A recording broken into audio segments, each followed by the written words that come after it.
Well, I hope not too many of you left. We're actually going to host Cameron Highlanders and Blackthorn Dragoons right here, right now.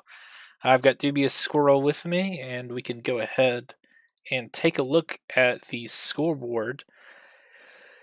Div D has been one team kind of dragging everybody through the mud. Patchwork Quilt did go ahead and beat 37 once again, but it's a pretty close tie for second, with 37 having that loss. Whichever team wins out of the two that we've got here is going to end up probably taking second place. With me is Dubious Squirrel, and we're setting up the 1v1s right now. Say hi, Dubious. Hi, everyone. Alright, we've all seen the 1v1 mech. It has been well and truly trashed all through these lobbies, but it's an AC-20, a sub-nose PPC on a Bushwhacker, very durable, a lot of pinpoint, a lot closer range than most Bushwhacker builds go. Not sure, what do you think of this thing? Would you play this in quick play? I probably wouldn't play this particular build. I'm not a huge fan of it, but I think it's pretty good for this purpose. In terms of killing your opponent, the legs seems to be the best way to go. Watching my own 1v1 pilot for CSPS earlier, he tried to go torso, and the other guy went for legs, and the legs won. Yeah, Bushwhacker and legs, just like Crab and legs, linebacker legs. I mean, any of those fast, really good rolling mechs, you really want to go for the legs. It's just so much easier of a shot, and they can't dead side within it. There is one thing about the Bushwhacker is that it's really good at twisting damage. The hitboxes are tiny, so just little wiggles, and you can spread a lot of that DP. All right, well, we do have our 1v1 pilots in. We were kind of waiting for that match to end, so we are more or less ready to go. Let's jump into MWO, get this thing started. Everybody go grab yourselves a drink of choice, and let's get the drunk cast going. Looks like both pilots are ready. Let's go ahead and launch.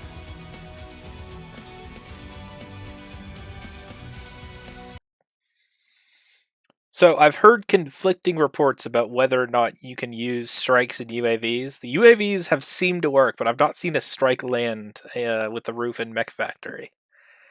I mean, none of these maps I have seen it work. They definitely work. The strike I've been told works, but I haven't seen it. Well, let's see if we can't see one from one of these guys, or at the very least, somebody is going to assault somebody else with some brutish, garish paint colors. There's a great number of people that enjoy that for some odd reason. Alright. So I've played against Spheroid. I know he's very good, and I've seen Orbit Rain in the Solaris leaderboard, so I'm expecting a lot from these pilots. Orbit's got a very tame color, and let's jump over here to Spheroid and see. He is bright, with a nice cockpit marker, at least certainly giving Orbit something to aim for, at least. But they're playing the top side. I guess you want to keep those legs shielded, as I say that he runs off the top. But I don't know. Who do you favor in this fight? Or at least what position do you favor? Yeah, that's a good question. I don't know much about either of these pilots, so I'm going to reserve my opinion at the moment. I'd say Orbit has the high ground, which is the way to go, but he loses the first alpha. Seems they're both going for torsos, so they missed the memo about legs being the answer here. They did, didn't they? Orbit's taking the worst of the two trades, but still, I mean, these are standard Bushwhackers, so you've taken off a side torso, especially with the one without the AC-20. Not really going to do anything. It's going to be a lot of pinpoint and a lot of skill as I say that. Was that a CT or was that a headshot? Damn. I thought Orbit lost that one, to be honest. That's interesting.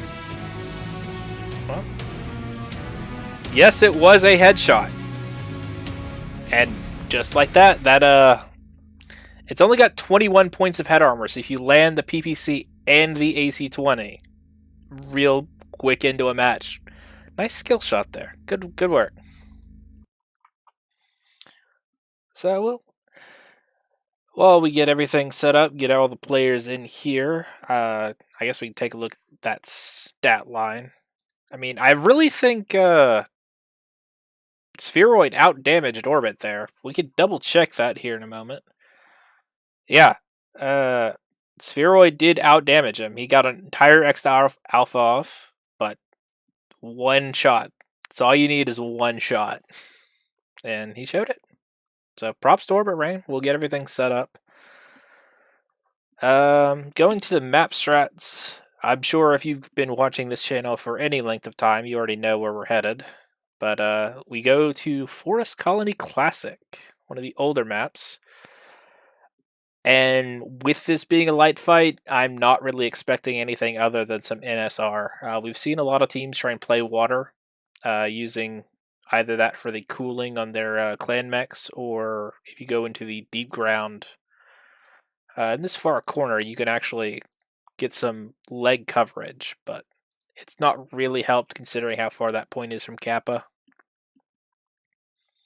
I don't know. I feel like anyone taking anything expecting a lot out of their mediums, especially with how fast they've been focused down, bringing crabs and bushwhackers hasn't really turned out so well. It's bringing something like a Vulcan or an Assassin that's really much better at mixing it in with the lights. What would be your medium mech of choice here, Squirrel? Well, I don't know. I quite like the Vulcan, but it is only a 40 tonner. Bushwhacker's good at deleting lights. A couple of LB10s is pretty good. One of the builds I think I really want to see, at least tried, I want to see an 8 SRM6 Huntsman, because with taking a medium, you're accepting the fact that it's going to get shot first. So you need something with a really, really big alpha strike, and I think just mass SRMs would do it for somebody. But we've not seen any teams brave enough to take it just yet. I did advocate that for my own match in WKL, but we did not decide to go that way. But we'll see. I'm expecting a lot of MPLs. I'm expecting a lot of ER smalls, more NSR.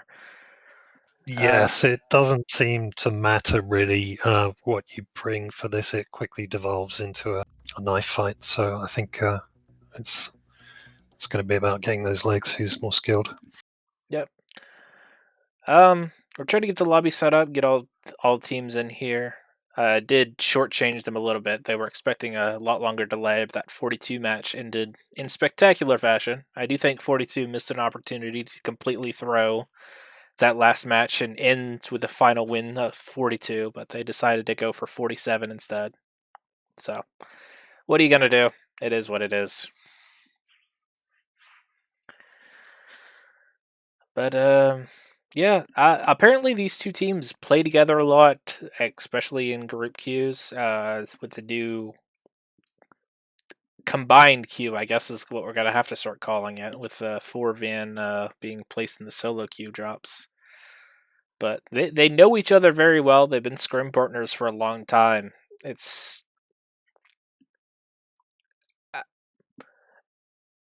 I'm not sure if 2 units this close can kind of survive, especially with the dwindling population base. They both seem fairly active. I saw, 20, 30 members on Cameron Highlanders and 10 to 15 on Blackthorns when I was talking with them earlier. So at least a few places with an active community left.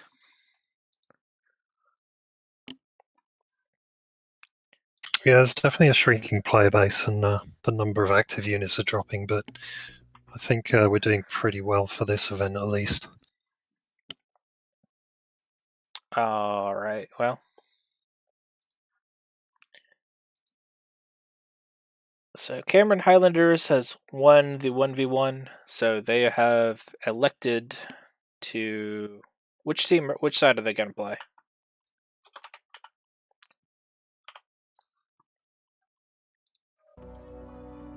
Cameron Highlanders is going to be Team 1 for...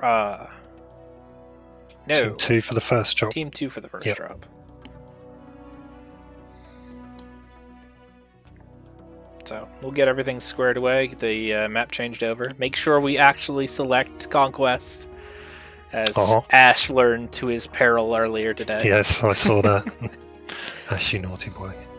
Well, the funny thing is, it's Bowser's fault, but, you know, it's more funny to make it Ash's fault. Just saying. Boy. We've got messages out. Hopefully we get the channel changed, or at least the name for it. But I think everyone's over there watching the end of the Aces Wild versus Sky Rangers? No. Thorns? Who is Aces Wild playing? Ah, it's escaping me right now.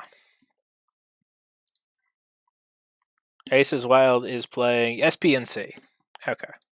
So, hopefully we'll catch the backs off of that. BTD has taken 5 tons off the heaviest drop deck they can take, I think. Oh, there they go. 170. So, they're missing some, but not too much. Probably not any Mislinxes or Piranhas or anything in that deck. Cameron's still waiting on another player. They've probably got an Assault in there somewhere. 210 is a little high for four players in light mechs. But hopefully we get him in here real quick. There he is.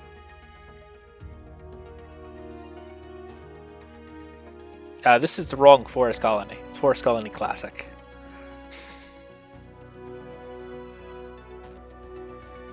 There we go.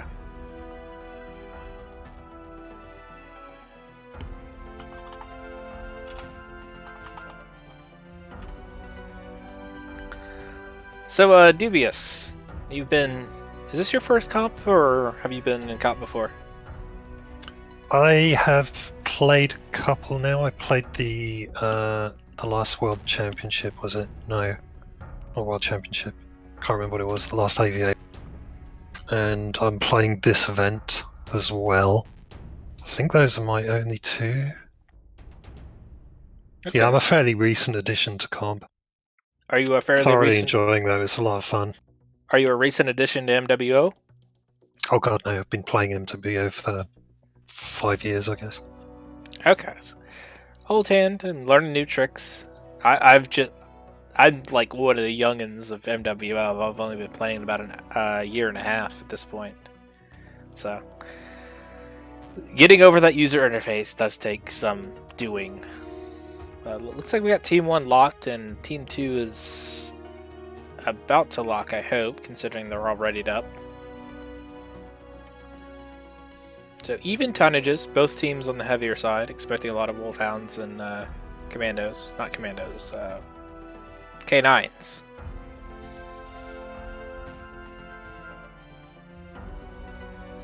Team 2 locked.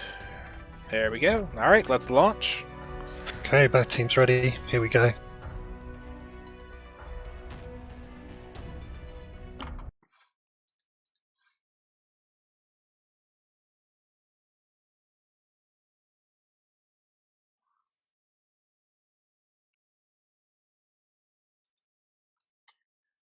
Oh, please, please don't let the caster's curse bite again.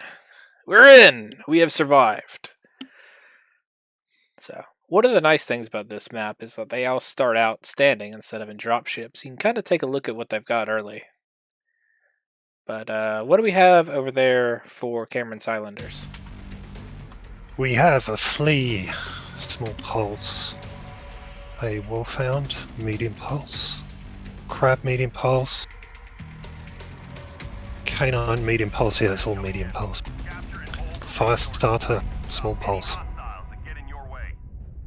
Okay, so Cameron's Highlander has taken more or less the same deck, but an Irby 60 with heavy machine guns is the only real surprise. And what does this Huntsman have? SRMs? He looks like it.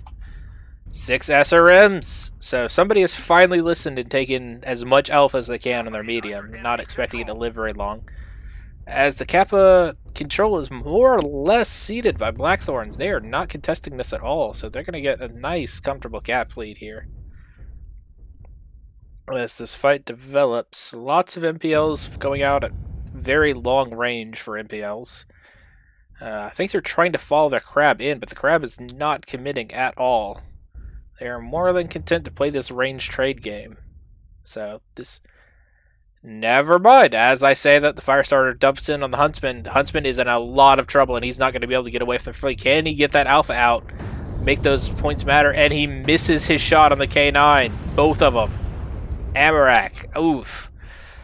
But they're trading him for the Crab, but it's going to take a lot longer to take down the Crab than it took to take down the Huntsman. As this fight develops, the Firestarter's getting decent shots, but he's going for the mislinks. They're not really focusing their fire here. A lot of people going down on Cameron Highlander's side, but not a lot of focus. Succubus, she seems to be the first target as they finally strip one of the arms and a leg. She goes down, but the K9 getting traded back. I really think Blackthorns has got a DPS lead here that they're not going to be able to over... a DPS lead, they're going to ride to the finish. There goes Orbit. Let's see if Hawkblade can get any of these guys down. You got a fleet at 60% and Urban Mech at 65. You've got to get one more kill here if you want to really make this count. We have seen a lot of Urban Mechs blow up, so if Hawkblade does suicide, it'll be, what, the third or fourth Urby to self-destruct in one of these matches? Doesn't look like he's going to get heat capped out here, though, and Blackthorns is going to take a comfortable 5-2 victory here.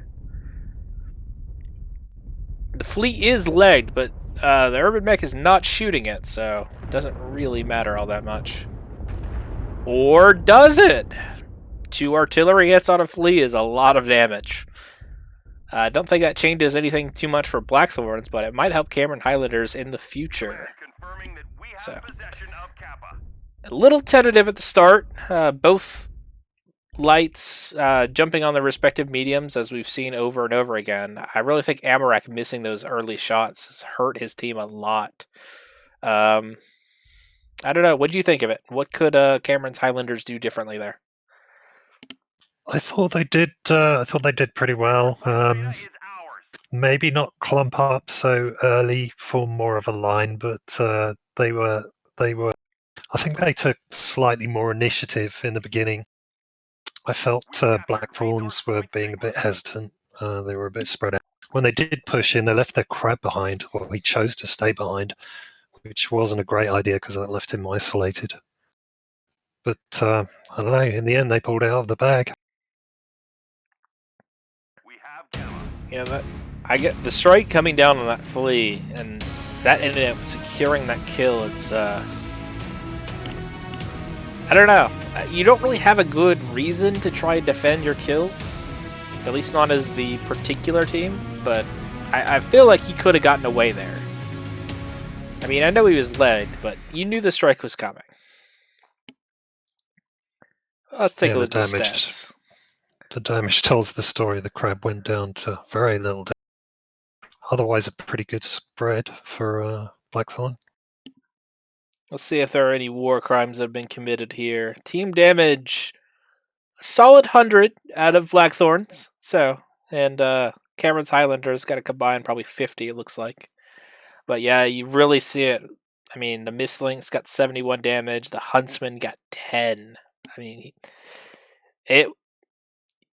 you're only going to get 1, maybe 2 alphas. You've got to hit your shots if you're going to be in that position. I know you're trying to survive, trying to stay alive, but getting those alphas off, I feel like, is more important.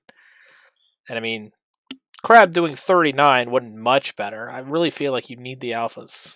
Urban Mech, 127. Real nice stuff out of the Flea, doing 312, carrying harder than the Wolfhound Firestarter he was paired with. Solid play. Solid play from that light mech. We'll keep an eye on Stuff Your Fear as this match develops. But we'll go over, take a look at this map strats as we go on to our next map, which is going to be Hibernal Rift. That is the wrong button. So we've seen a lot of people. Team 2 is obviously going to be in the alpha spawn with Bravo supporting. Team 1 can really go two ways here. You've got the overstrat, which is up and down. Generally want to take some range, maybe set up in a key position up here if you're going to go that way. Or we've seen a couple of people push straight across from Bravo up this hill and make a fight of it. And usually, if they're going to do that, red team can get stuck in this bowl here. Makes pitch a real factor.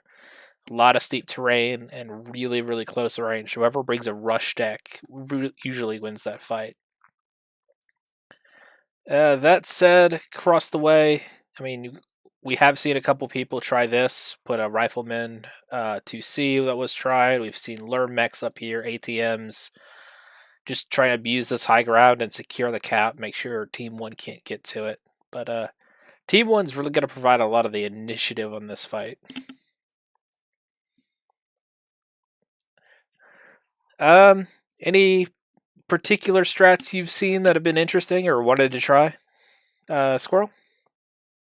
From the Team 2 side, in a match tonight, we pushed straight up the middle in a brawl. Took Gamma early, and then lined ourselves up just behind the buildings here. We were kind of expecting them to be up here somewhere on the high ground shooting down at us from long range. What actually occurred was oops, wrong tool. Was they pushed straight down on us and killed us, sadly. But we certainly held Gamma for a good few minutes. Few slight mistakes that lost us the match. We did have our AC2 guy up the top here shooting down. He did the most damage. It's a tricky one, this. You can brawl it and you can get away with it. Both strategies work. Longer range strategies do work, but you need, I think, if you're going to, you need a maximum of 2 long range guys, at least 3 brawl. Yeah, I'm expecting to see a mix, probably 1 or 2 long range guys and the rest brawl. Lerms can work on this. Not super effective. AC2 is definitely good. Medium pulse, I'm expecting to see plenty of. Maybe some ER medium. Gotcha. Well, how are our teams looking? Are they ready? Team 1 is ready. Team 2 is still working on it. Gotcha. Well, Blackthorn making up for the fact that they were headshot in the 1v1. I don't know.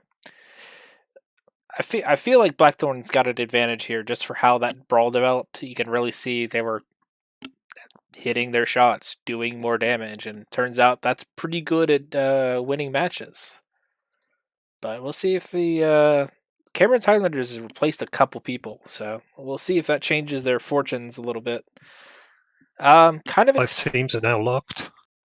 Well, in that case, let's forget about the match strats. Let's get straight into it. And it looks like Cameron's Highlanders has 15 more tons, so they're probably playing the Ranger of the 2 decks, which, as I said, Team 1's got to provide a lot of that initiative, so let's launch.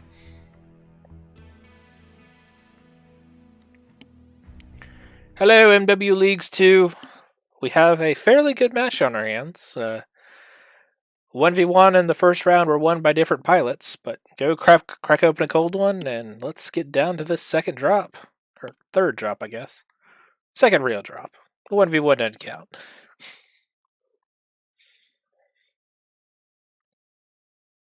Alright. As you can see, all this hilly terrain, especially overlooking Gamma. You've really got the choice to make. Do you want to take the right side or the left side?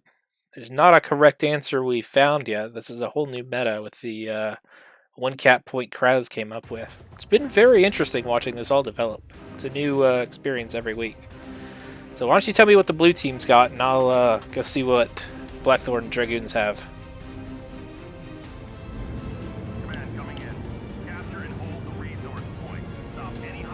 What do we have on Cameron's Highlanders side? We have an assassin, 3 streaks,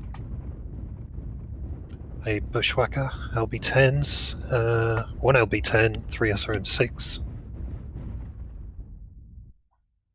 And my screen's gone wonky, just bear with me. Well, I'll tell you, Blackthorns has a lot of close range. I've got a couple LBX-20s, a lot of SRMs, some MPLs, so they are going to try and bring Cameron's close, and I think they're going to take the fight right here, just where we said the red team can hide and wait in this low ground, and it's going to take a really concerted effort by Camerons to scout this and get out with their lives intact. They've taken an onion, a bushwhacker, an assassin, dervish, so they're not playing the range game either. It's going to be some close-in fight, but I really feel like that 15 extra tons Cameron Highlanders abroad is going to matter. I mean, just think about how much more armor an onion has over a champion. But they're getting set up here. We have the vehicle trying to scout them out and trying to deny the enemy scout. It looks like the onion's coming this way, so they're committed to they're going to take this fight. They're just going to be a little cagey on the ranges, at least till they know where they're at. Orbit's coming in to chase off Spheroid, but he got his... No, that's their UAV, so... Cameron doesn't know where Blackthorns is, but if they've watched any of the previous matches, I bet they're suspecting, and they're trying to get the assassin over here, get some eyes on any of these guys. Oh, they are backing off. You have all of this short-range potential, and you are taking the longer-range fight. I do not understand, but... Some ATMs coming out of that Veagle. I feel like this is the wrong play, guys. Go back up that mountain. You've got to close with them. Yeah, they're not going to do much from down there, I'm afraid. You've got LBX-20s and SRMs. What are you doing? No. You can't climb those hills. I'm not 100% certain what's happening here, but I don't think it's going to end well for Blackthorns. A lot of strikes going down. They're being very, very cagey, and Cameras is giving them time to set up here as they finally slowly climb this hill. But they're going to have to come in one by one. They're not... The Kintaro's going in already. He's got another 10 seconds for this champion's in the fight. I don't think this is the wisest move. But they're closing, trying to take the ATM mech out of this play. Looks like they're focusing on Succubus. She's going to go down pretty early, but the Kintaro taking all the fire, and not even those armor corrects are going to save you. Champion looks like to be the next target. Succubus is stripped, it looks like. But this is now the dirty brawl that Blackthorns wanted. It doesn't matter how they got here, but doesn't matter. It matters how much HP they have now that they're here. Champion finally goes down. Looks like they're going to take out Skippy and the Dervish next. Succubus has been totally stripped and left for dead. Assassin is chasing around the Vulcan, but I don't know. Can they do this? The Onion's been more or less untouched, and I feel like he's just going to be too tanky for whatever's left to chew through. Yeah, I'm seeing the cascade in effect here. I think Blackthorn's Dragoons are in a bad way. They have got an extra kill though. Oh no. They're down to the last 2 mechs. Stuff You Fear is down to 40%. And Orbit with the self-destruct. That looks like an overheat or an ammo cook-off. Oh wow, this is a turnaround. Well, they brought the shorter range deck. I mean, they were really prepared for this, and I mean, the ATMs are all gone, so... The Assassin blowing itself up, I'm not sure. How did that Onion go down? He was very healthy. Very strange. Very strange. That must have been an overheat, surely. I'd like to know what happened to Amarek on that one, but... We'll take a look at the damage scores. Ammo explosion. Yeah, 44 on that Kintaro that dove in head first. Champion not being nearly tanky enough for what they were asking for, it only doing 144, but you can see the follow-on. Stuff Your Fear in the... He had the LBX-10 for SRM6 Veagle quite a bit doing. And on the other side, that Orion only getting 422. Considering how long he was in the fight, I would have expected a lot more out of it. Succubus, 52 damage. That's what you get when you play ATMs at 50 meters. But really good comeback by Blackthorn there. I thought Cameron's Islanders clearly had it. They had the mech advantage. They were up 5-3 at one point. I do not know how that happened. As you can see some of the team damage here. I mean, yeah, Blackthorns took a lot more team damage. I'm assuming on those strikes, but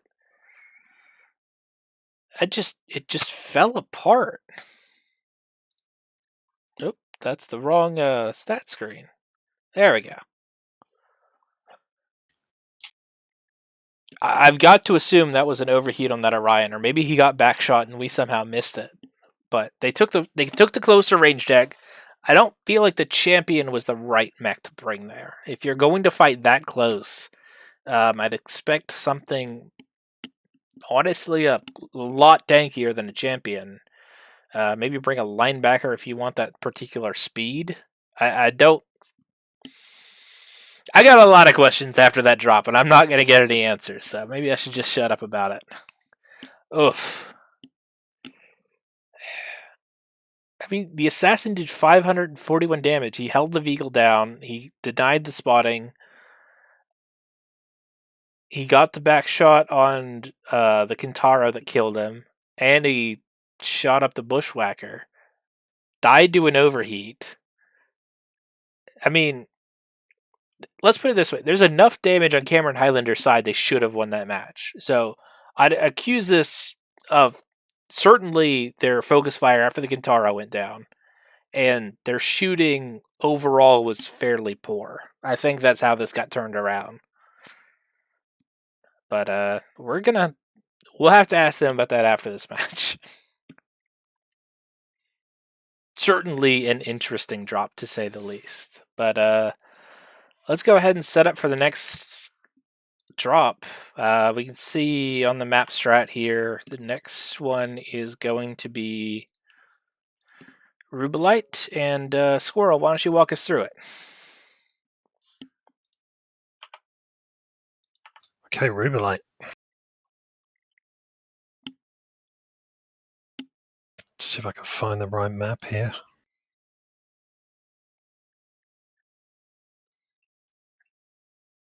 There we go.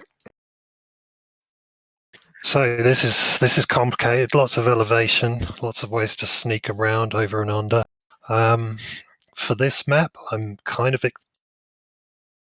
Did you switch back to ALPINE Pigs? Stop it. Okay, I'm all right. Fix it. It's just the wrong map right now on the screen. Okay.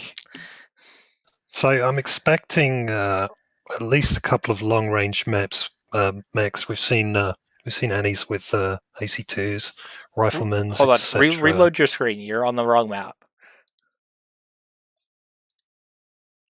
Ah, here we go. Sorry. RUBELLITE Conquest. Problems. Here we go. All right, walk us through it.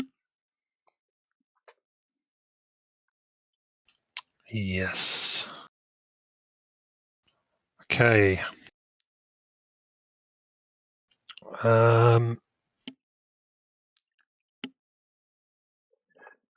We've seen a lot of teams taking the high ground up here on both sides. I mean, you've got good cover up there amongst the buildings, great shoot down on all the sides.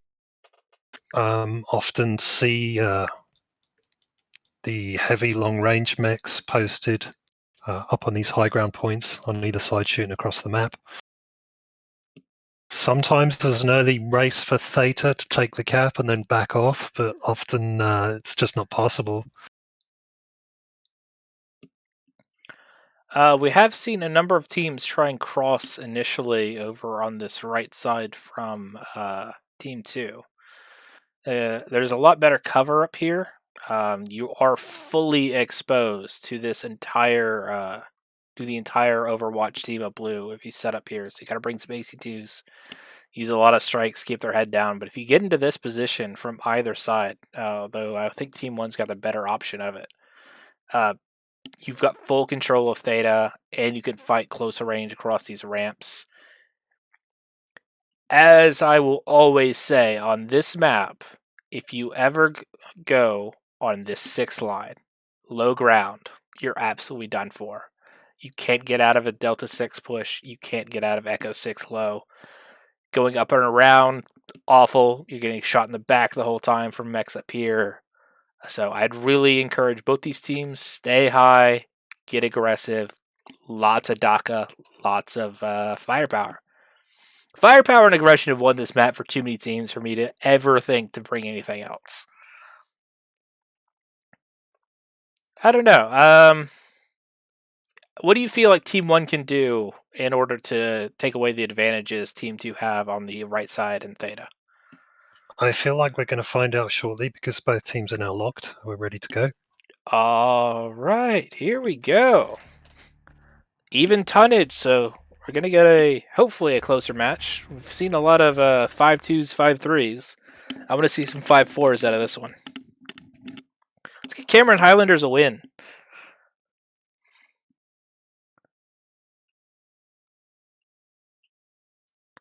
And hopefully not crash on the way in, but fingers crossed. Fingers crossed. Unexpected error. Oh my god. PGI, you have been awful tonight. Tell them to hold for a second. Crashed. I have. It's always one. There's always one. Every cast I've done, I've had a crash. So.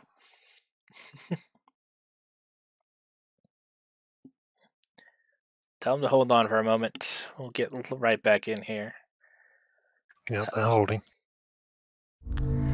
I will say, considering it's currently 21-7 as the points go. Nobody look at my password. Well, while we're waiting, let's have a look and see what Blackthorns have brought. We have a DACA Madcat Mark 2B, 2 Ultra 10, 4 medium lasers on a Warhammer, that's interesting. DACA Nightjar, I like that mech, it's a good build. 3 AC10s, sorry, 1 AC10, 3 AC5. A Thanatos with 2 heavy Gauss. These guys are going brawly, or at least mid-range trading, so I'm expecting an aggressive push from them. It's not going to let me back into the lobby. Alright, tell them to kill themselves. You're going to have to re-invite me to the lobby. I can't jump back into the spectator spot. Ugh. I'm sorry, guys. BGI. I feel like this game is getting a little less stable every day. Like, nothing's getting fixed, but nothing should be breaking either, and yet here we are. Maybe just do a reinstall for next week.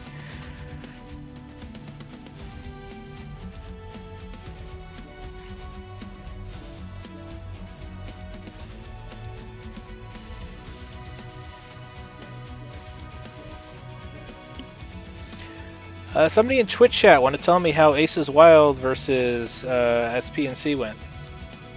What was the final score on that one?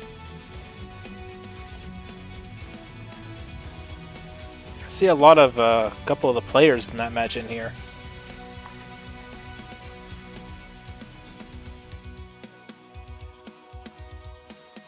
Are they overheating? Are they walking off map? Yeah, they are. Okay. Price of fame, I guess. One more computer that can crash.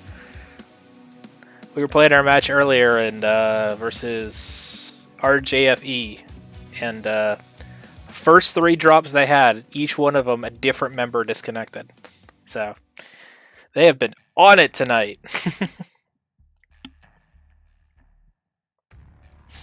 Good job, PGI.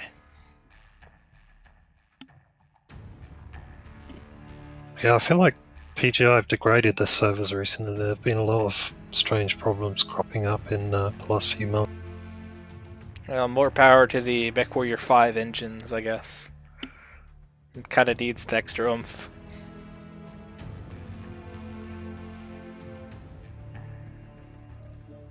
Okay, we're coming out now, so I'll re-invite you shortly. Appreciate it. I truly hate these type of crashes because it takes 5 minutes from everybody here.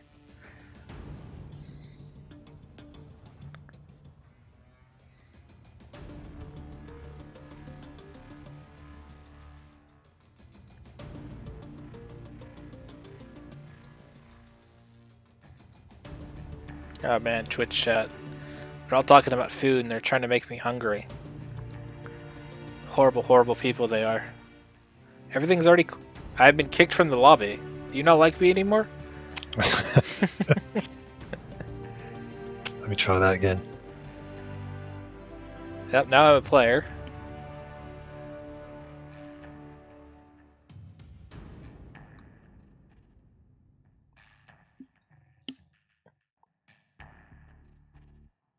Did you get the invite? Yeah, I'm in. I'm sitting in Alpha Lands right now. Oh, there you are. Sorry. Alright, as soon as Stuff Your Fear ready's up, we'll go ahead and relaunch this.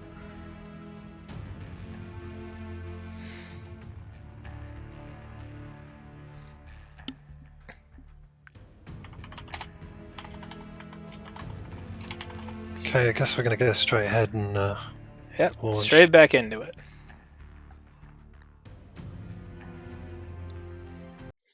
Well, you saw a couple of their mechs, so what is Blackthorn's probably going to bring this? Blackthorns were doing medium range DACA. We had one mech with heavy, so I think they're going to be fairly aggressive on this. I didn't see anything in particularly long range, although I did miss one mech, so I'll check that out, see what their final mech is. Gotcha. I'll go take a look at what Cameron's Highlanders has for Team 2 over here.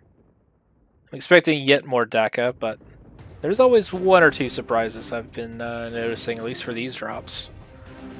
Teams have been slightly unconventional, at least in their heavier mech choices.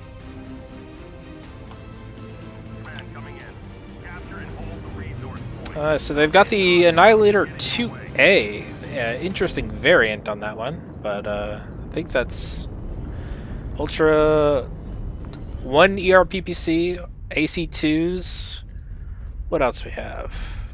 AC10s, AC10s, AC5s, AC5s, and their standard Orion that they seem to really, really enjoy with some medium pulse and some SRMs along with an LBX20. So they're not committing to the cap in any way, shape, and form. They've taken the slowest, heaviest, most armor they can bring to this fight. So what did you say we had on Blackthorns? A lot of mid-range DACA? Yeah, a lot of mid-range DACA. The final mech, they had 3 AC5s on. The most scary short-range mech they had was 2 heavy Gorse. But I think they're going to be playing mid-range trade. It'll be interesting. Did you see any long range on Cameron's? Just the Annihilator, who I think is going to post up on this right-hand side up here and rain down death with his ERPPC and AC2s. Looks like they're all headed left. They're going to get up to the pancakes. They'll have a lot more cover getting over closer over to the Blackthorns. So looks like Team Cameron Highlanders is going to be the aggressor here as this develops. We'll see. This Cataphract is an interesting choice. The low mounts, I'm not sure, make up for all the quirks don't make up for the low mounts on that thing, but we'll see how this goes. Same could be really said for the Roughneck. I mean, 3 AC5s is not bad, but it's not great either. Guess they're really relying on the quirks and armor to carry that through. They seem to have stalled up here. They're not getting any more aggressive, not spreading out through the, I guess, engines. I'm not even 100% sure what these are, but cover, certainly. Whereas Blackthorns has taken very, very patient approach. Yeah, they seem to be waiting for some kind of push. I'm not sure if they're going to see it. They definitely don't have the range to fight effectively here. So, looks like they're going to stay in cover and wait it out for a little. Strike going down on top of Blackthorns. Let's jump into one of these cockpits. I'm not sure they really have the range to be dueling at this. Here we are and drive the truck in this night gear. But 800, yeah, they're well outside of range for the AC-10s, certainly. And the AC-5s are not much better. So, Orbit's finally committing to go to Theta. And just as he does that, Blackthorns leaves the high ground. They're finally going to close up. So, they'll be fighting from this ridge through most of this, and we're going to see a lot of firepower exchange in the next couple minutes here. Heavy Gauss of the Thanatos, he's getting close to use him, but he's taking an absolute battering trying to do it. Strikes coming in on the Warhammer and the Mad Cat. I don't think they see all that much. We've got a flanking force down here, the Night Gear, that's already been beat up, but Cameron Highlanders is holding position, so they seem to be plenty happy trading up here. The Annihilator's taken a bit of a beating, as has the Night Gear, but them having all the cover, they're kind of dictating this engagement as it goes forward, and with Blackthorns being so concentrated, I'm surprised we're not seeing more strikes go down. Orbit being this close, they're doing a lot to cover him, but every time one of the Blackthorns mechs pops up, I mean, they're eating 18 SRMs and an LBX-20 to the face. Theta is controlled by the enemy.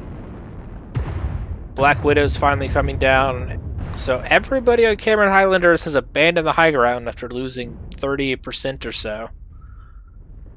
And the match has slowed down once again. Aggression was your friend here. I really think one of these sides, whoever pushes, is going to win this. I don't know. What are your thoughts on this Mexican standoff, really? It certainly is, yeah. This is kind of interesting. It's a lot more even than I thought it would be. Typically in the previous games I've watched on this map, it's been a lot more long range than this. Well, I don't think the Thanatos has justified its place as their assault. That's about as far as I'm willing to take this. And here comes Cameron's Highlanders with a push. They're only going in with 3 mechs, but they saw a lot of rotates coming out as they go after the Annihilator. Mad Cat's getting focused down, but they're not trading nearly as well from Blackthorn's side. Every mech is beat to shit. Almost all these mechs are halved. I mean, the Mad Cat's halved. Warhammer's not in great shape. The Night Gear's lost most of its guns here, I believe. Yeah, he's down to 2 guns. Mad Cat's stripped. So, let's see if Orbit can get something done in this Orion, because he's got the most health over here. He's really got to get aggressive. If he takes out this Warhammer 6R, I think they've got this. I mean, it's hard to say because they've taken... Yeah. He was able to take those front 2 shots, and the Annihilator fell down and cleaned him up from the back because they had a lot of hurt and stripped mechs back here. So, Cameron's Highlanders, 5-1 victory. Certainly he's going to even up the points on this one, but... yeah, well played. The more aggressive team won that. That's about as much as I can safely say. The damage numbers are going to be massive, considering how everybody got beat up across the board. Great damage from the Annihilator for Cameron's. Look at that, 973, nice. Get these lobby stats in here. We can look at the glorious, glorious team damage. That's a stat we all really want to focus on. Alright, so this Thanatos, I mean, heavy Gauss, but 249, I guess pinpoint, but don't really feel like it justified its place. Cataphat did do alright. The quirks did make up for its shortcomings, but 322. And Sir Epic Poner, AC2s, I mean, they were trading outside of AC5 range. And he was able to make the most out of that with 973. Justifying it bringing any other assault other than an Annihilator, you really, really gotta... You've got to make a good case for yourself. And I mean, the Mad Cat Mark II did the most damage on his team, but he didn't bring anything really that the Night Gear couldn't. I don't know. What could Blackthorns have done differently there? I felt they were, well, if I was able to replay that and run it again from their side, I would have pushed across up to where I'm marking on the map. I don't know if you can see or not. Hopefully you can. We can see it And now.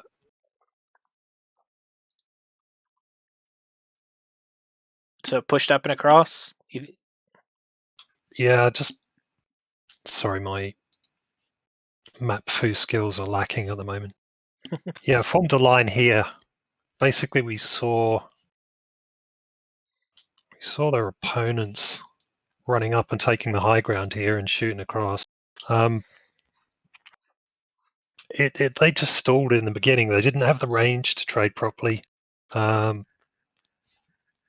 they dropped down onto the low ground, which left them at a disadvantage. But they were trading up very well. But in the end, it was just the more aggressive team that pushed around and took them out.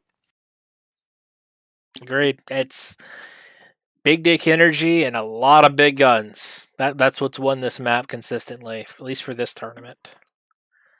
But the Thanatos was definitely a mistake. They needed something with a bit more range. A bit more DPS too. I mean, Heavy Gauss is not going to impress anybody as far as that goes. Well, after drop 3, let's take a look at the scores here. Cameron's Highlands, they really evened it up. They're now only 2 points behind Blackthorn with that drop. I mean, a convincing 5-1 win will do that. As we go forward, I guess there's a reason they were 10 points separated in the overall standings. Really, really even matches. I can see why they play together so much. A lot of good fun's come out of this. But let's go ahead, go over to our next map. Over here, we have TERRA, THERMA, and the Legend of Clag. Oh boy. So we've seen a couple different things. The Team 1 side has the Volcano of Death, and putting a Highlander or something else with Lerms up here has been devastating across a couple different matches. But even playing, if you play back here, or if you commit to a Charlie push and go along this side, Clag from the bridge or from the Fox 6 position has been equally brutal. Fox 7, sorry. But it's been the onus of Team 2 to figure out how to break that. They have unsuccessfully thus far. I think this has been one of the most imbalanced maps of the tournament. But staying in Golf 6 hasn't been an option. Taking the bridge fight hasn't really been an option. What could you do from Team 2 to win this? Team 2's side, I kind of favor forming up around the hill here on Golf 7. I mean, you've got good overview there from Theta. If you're bringing medium range Dakar, it's great to cover Theta. And you can also keep an eye over here on the Golf 9 side in case they come around flanking. You have to stay out of view. You really do. Of this crow's nest point in Fox 6, that can be so nasty. If you do too early a push on Theta and give that guy your back, he can do a lot of damage up there. Yeah, I think it's almost justified to bring a Corsair on Team 2 side, considering the number of Lerms we've seen. But how are we doing on the teams? Are locked. All right, well, let's just go straight into it. They are both really heavy, so 400 tons each. And we've already got our crash out of the way. I don't want to jinx it, but I'm going to knock on some wood right now, but we should be good for the rest of the match. But let's see what they brought. It's going to be very, very telling in this first couple seconds. Specifically what light and whether or not they have Lerms.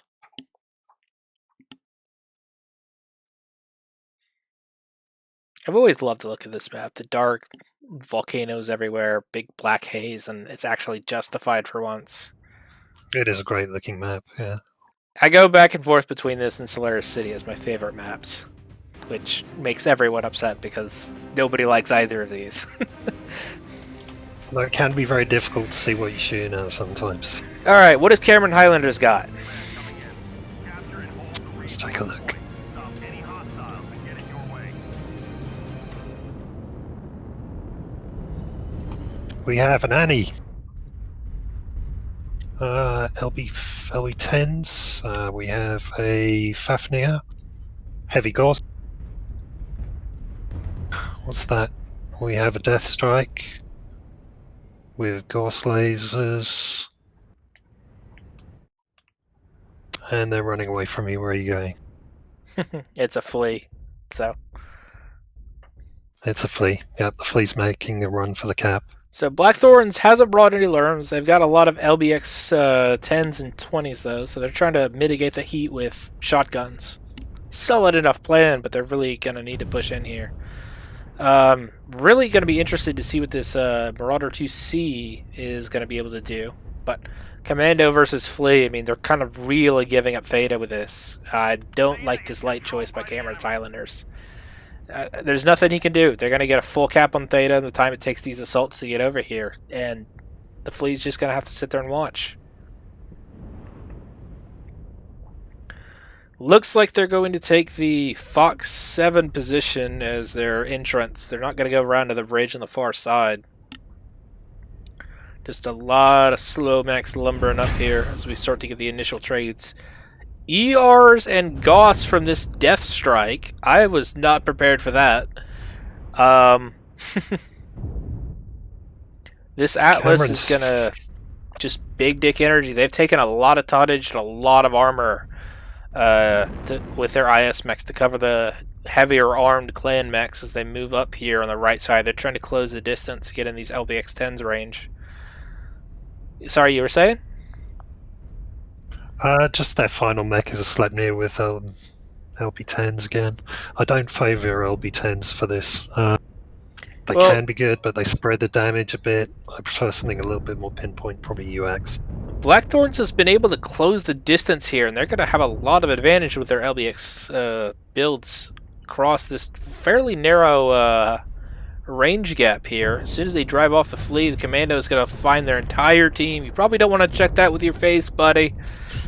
But here it comes. There's going to be a lot of strikes coming down here in this very, very tight alleyway.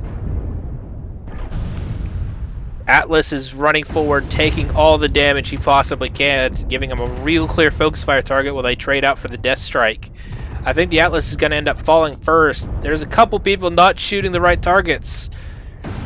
Commando getting in there, but the Flea is coming in to backstab. This Commando really needs to take this Flea out of the fight. He's not going to do much versus these assaults. But if the Madcap Mark B has to turn around and deal with the Flea, it's going to end very poorly.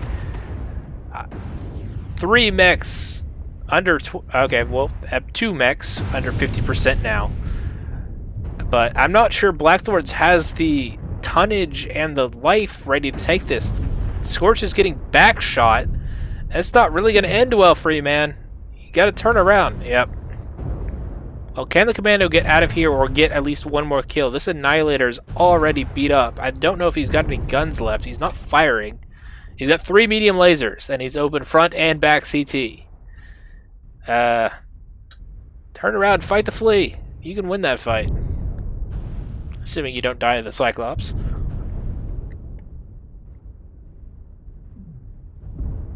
Resource point Theta is ours. The aim on this Commando, or against the Commando, is somewhat lacking. But they got him down. They got him down. Another solid win from Cameron's. I guess I need to eat my words. Those LB10s paid off in the end.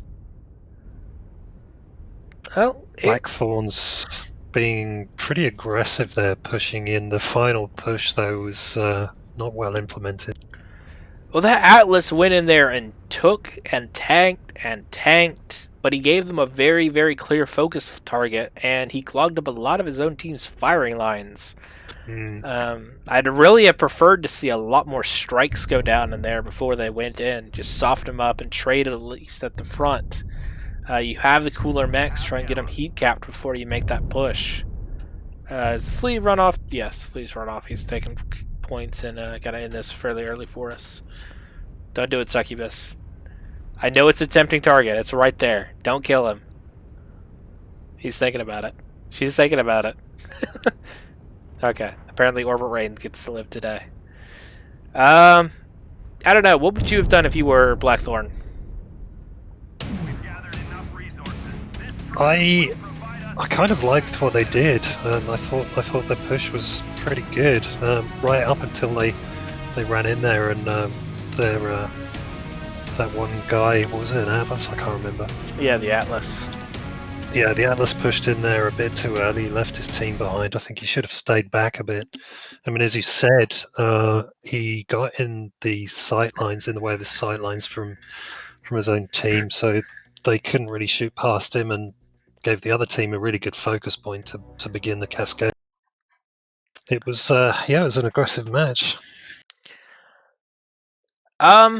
I felt like they lost the match when they pushed past the Sleipnir. They walked straight by him, and he got a lot of back shots. Especially with LBX 10s, that's not something you can afford to give. He got the Scorch on back shots, and I also saw he got the Mad Cat from the front. He ended up taking off one side of that. Damage numbers, Annihilator from Blackthorns, really lackluster, honestly. 280 from the... I mean, even the Atlas that dove straight in there did 425, though how much of that was strikes. That said, our hero of the match, the entire match, not just this round, will have to be Stuff Your Fear for 200 points of team damage. Round of applause for him, everybody. Round of applause. Oh, Black geez, Ace. good. We got to give him an award at some point. Yeah. No, Milo. My dog came over because I started clapping my hands. From the damage on the other side, that Sleipnir they walked past, turns out bad idea. 800 damage from him. 650 from the Annihilator that ended up living with just his 3 medium lasers left. Kind of, the fleet, I don't feel like was the right choice. 105 damage. He couldn't fight the commando. And he didn't really get that many backstabs. He really could have taken the Mad Cat out of the fight a lot earlier, I feel, especially when the commando dove in there like that. I don't know. It's some very interesting mech choices from BTD. And Atlas and the Marauder 2C, they did all right. I don't know if you could have brought something better. We didn't see Lerms out of either of them. Could be... I don't know. I feel like something was lacking there, especially with them committing to a push like that. I felt like you want something a bit beefier, something with a lot of armor quirks, maybe like a Banshee. Since you've already got 200-ton IS mechs in there.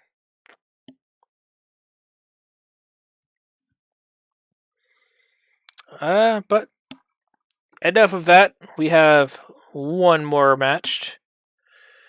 Let's get over to the last. Come on. Nope. Yep, right. we're on to the final map, Tourmaline Desert. Both teams now readying themselves. Let's have a So, look. the interesting thing about this, last week our grid square was Golf 7. We saw a lot of long-range trades across here. This time, both teams are going to spawn Alpha. The cap point is Epsilon, and we're going to see a lot of AC2, AC5 across this ridge. Big key point here is going to be the simple fact that this is all high ground. So, Team 1 gets to decide, do you want to play the cheese game and slink back into the ridge, get some high grounds up here, maybe get some light mechs over, pressure the cap, or do you do full big dick energy and just AC2 trades straight across the way? And Team 2 doesn't get to decide that, because you have to be ready for those AC2 trades. We've seen a lot of different things brought as far as the heavy mech. Some summoners with PPCs, some Nightures with Ultras, some Riflemans. But the heavy mech, because there's a lot of Annihilators, there's a lot of Mad Cats, Blood Asp, and particularly Dire Whales that have been brought for this map. But I think the heavy mech is going to be the big key for both these teams. That and aim, but that is what it is. Any particular things you'd like to bring to this map? Well, I played my match tonight, and we played on this map from Team 1, and we tried the cheese strat into Charlie, and it failed pretty badly, I've got to say, and it's failed every time, every screen we've done on this map as well. So saying that, in the hindsight, with 2020 vision, I'm preferring the aggressive push straight from Alpha. Alpha Either Alpha. with AC2s Straight or up. maybe even AC5s, But we shall find out. Both teams are ready. All right, let's jump straight into this match then.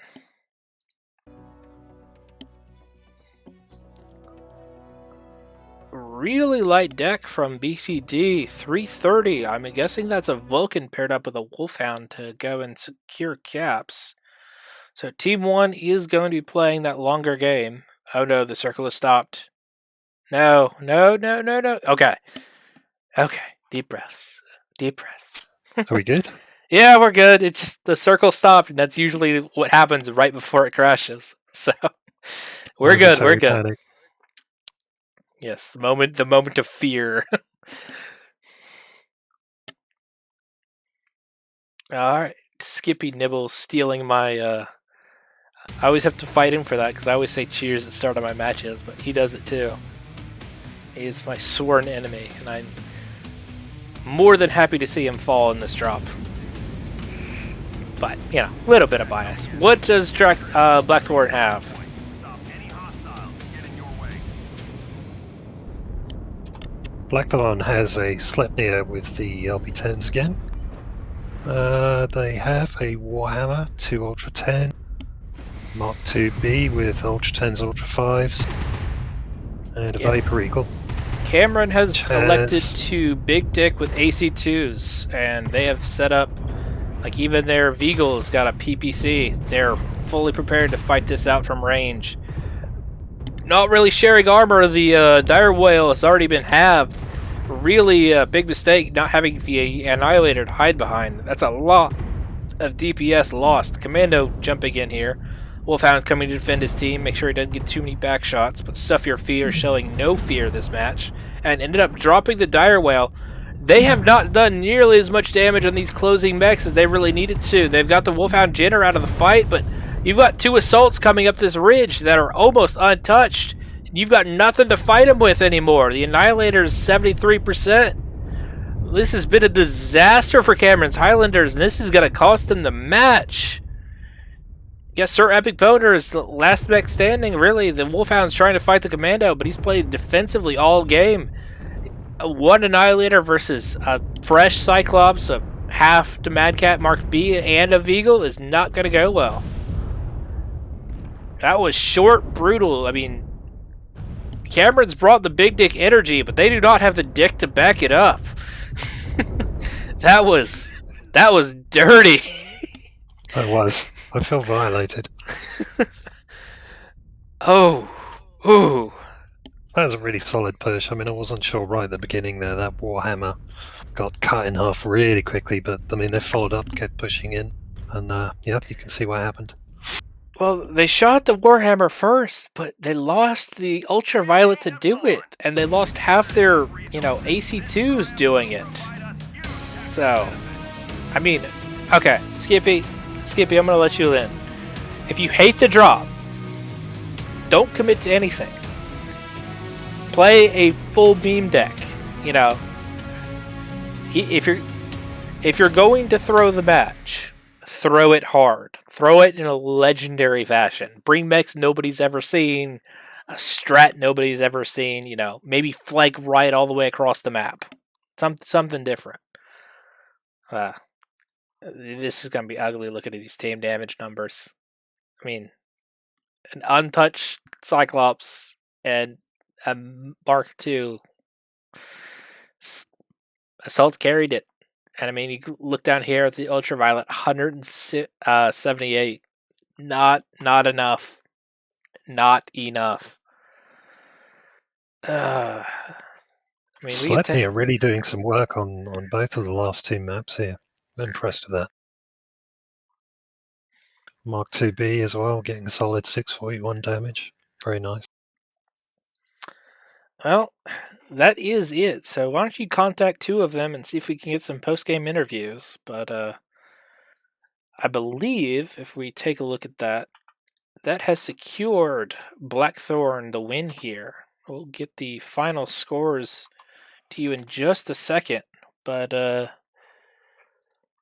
honestly, with as close as that was, I don't feel like you could have thrown that match. Not that way. Not 0 kills. I mean, you lost 31-36. Close all the way through. You had the points advantage, especially because your losses were, you got 3 kills on both of them versus only 3 kills for both of the losses for Blackthorns. Oof. I don't know. I need to go take a shower after watching that beatdown. That was brutal. Well, we have our two interviewees waiting now. Let's drag them down for a chat. Sounds good. Hey guys. Hello. Hello. Hey fellas, good matches tonight. It was fun to watch. Thanks Thank for you. that. It was close all the way through. I've been really impressed with you guys. Thank you. Thank you. All right, I'm going to start out the questions. That Alpine match, I really, really thought Blackthorn had it, and then suddenly there's not an Orion anymore. Suddenly the assassin is exploding. How did that go so wrong?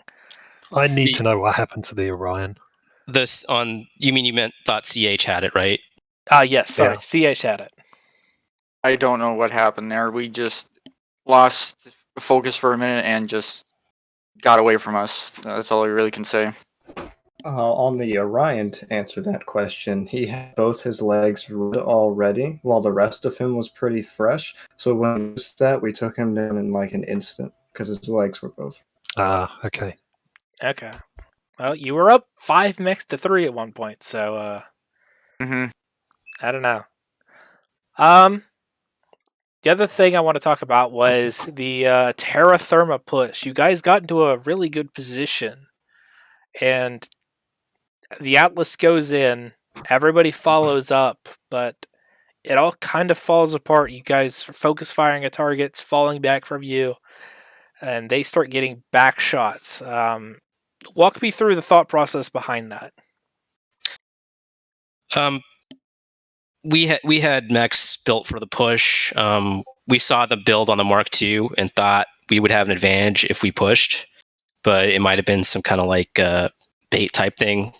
So we just pushed in, and as we were pushing in, we lost track of where their fleet was because of the stealth armor. Didn't really see where it was, and usually when we push, we have our light go in and distract them, and we didn't have that also, so it kind of just died down. And I think the fleet poured out our Annihilator from the rear, and our Mark II died to an overheat after a lost torso. So, I made a mistake, I think, calling for that push, because when we started, we had the point, so we could have just sit back and kind of just chilled for a minute, but it just kind of went south on for us there. I didn't see a lot of strikes out for either team. Any particular reasons for that? Because I felt like that was a great opportunity to start using them from both sides. No, there was no particular reason for that. I think I put down a strike, and then I probably died before I could use a second one. I'm not sure why people didn't use their strikes. Usually we use them in the scrimmages and practice. Well, I mean, just because I didn't see them doesn't mean they weren't happening. I just was looking for some more big energy hits to land. Your commando certainly used a strike. You got 200 team damage out of that one. Yeah, so I think that was actually when I was basically dead. My Atlas, I kind of pushed into Cameron's, and I think the strike was behind them. So I probably just took a shell or two when I was basically sticked or already dead. I think. I'm not entirely sure because everything happens so fast. What about the weapon choices? I saw a lot of LB10s. I tend to favor UX on that map, but I was impressed by the work you did with the LB10s. Was that just a decision over heat or something else?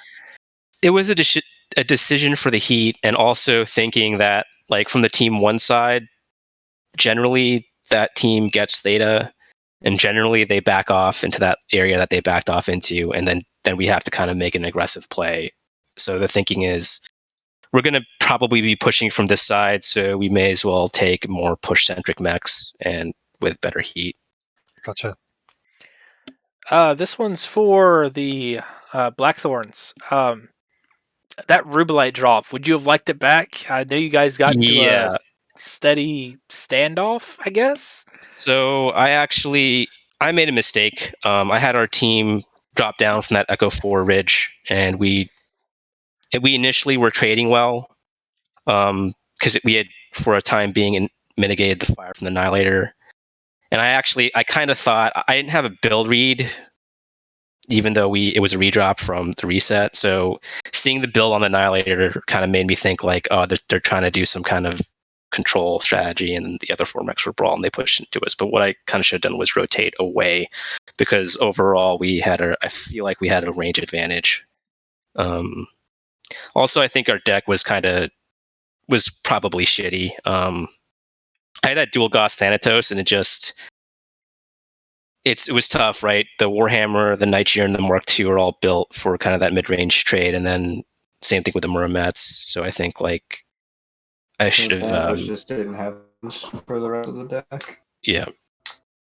Well, here's one for Cameron's Highlanders. Shoot. You don't like Tourmaline. That much became very apparent very, very quickly. Oh, we thought we had a good plan there, but just... Was it all Blackthorns- execution? A little bit of execution there, but Blackthorns just rammed it right in there just too fast before we could fix our mistake. And they just ran us over too fast. So good job on your guys' part.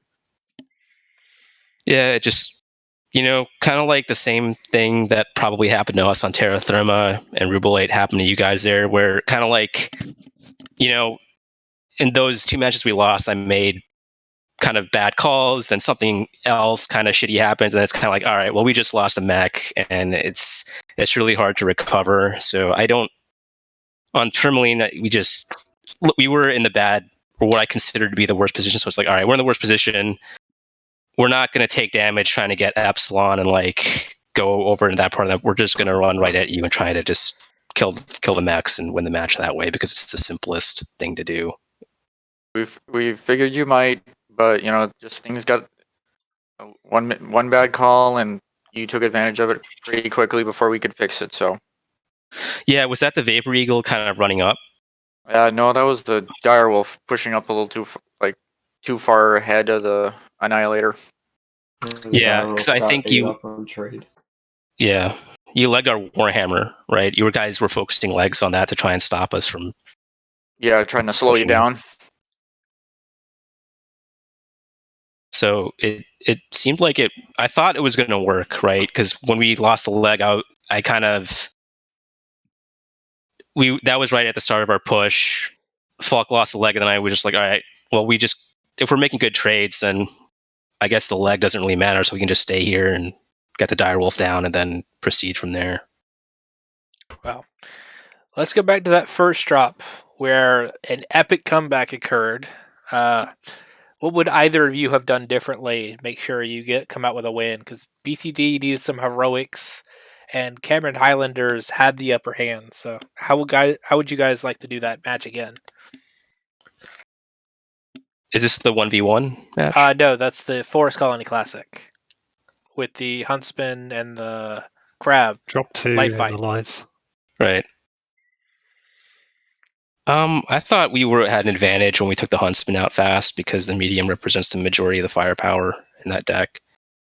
After that, it's just like, trying to get the Mistlinks down because it has the second most firepower, and then from there it's just, it's tough, right? Like with that medium, you can either optimize for tankiness with like a Vulcan or something, or you can optimize for firepower. But then when you optimize for firepower, that mech becomes a big target. So it's Your Huntsman getting, I believe, 10 damage out of that match was a bit rough. He got folks down early, but those first alphas pretty much whiffed. Yeah, I would just wish he was able to stay around a little longer. But hey, it's 5-on-5. We kind of knew it was what was going to happen. We were hoping for the best. So we just got to hope when we go into week 6 and face Patchwork, we can come out on top there. Well, congratulations to you, Blackthorn. You ended up pulling this out, and I hope to see you both guys again. I understand you guys play a lot together, and it's been good watching you guys, especially with how familiar you clearly are with each other's tactics. yeah. Oh, yeah. Cameron always gives us a tough time. The girl Just- punch each other in the face. Yeah, just punch each other in the face until one of us falls down, basically. And then we go out and buy each other milkshakes afterwards. Yeah. Well, it's been great to see. So, thank you guys. Cheers. Yep. Thank you. Have a good one. All right. Yep, thanks, fellas. And thank you for all on Twitch, everybody who watched us. This was a fairly entertaining match, start to finish. You didn't really know, certainly no one-sided stomps, especially with ending what our final scores were 30s for both teams. I'll have to pull it back up. But definitely very, very close. So looking forward to seeing more from these two teams. Any last things, Dubious? No, I think I'm done. I was thoroughly impressed. Both teams put up a good fight, and yeah, it was an enjoyable to watch and cast. So thank you, everyone. Thanks, guys. Catch you next time.